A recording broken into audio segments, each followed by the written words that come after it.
Good morning, everybody. Uneducated economist here. So the month of July had a slowdown in the housing starts, down 4%. Now, if you've been watching the Uneducated Economist, we've been talking about this for quite some time.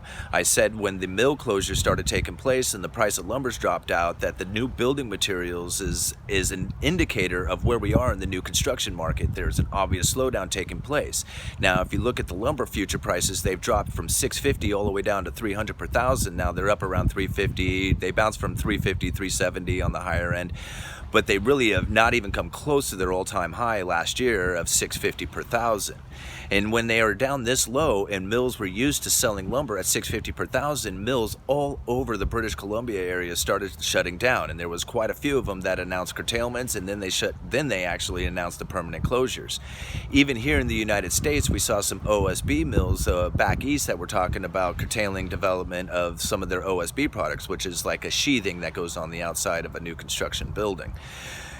Now, just recently I found a article announcing the closure of a plywood mill just locally to my area over in Rossburg, and I just found another article this morning from Arkansas. Conifex, a Canadian-owned lumber mill down in Arkansas, has announced that they will too be shutting down production due to the low lumber sales and the pricing being so low as it is. Now, this mill in the article was saying that they were upgrading to try and become a more efficient mill, but it was like too little too late, and now unfortunately they're going to permanently shut down that mill.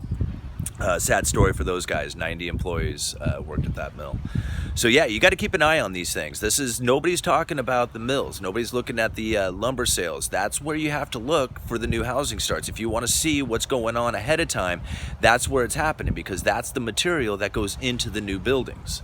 So if that's dropping off and lumber mills are closing and the prices are dropping, that's because people are not buying that product. All right, Uneducated Economist. I'll leave links down in the description. You guys let me know.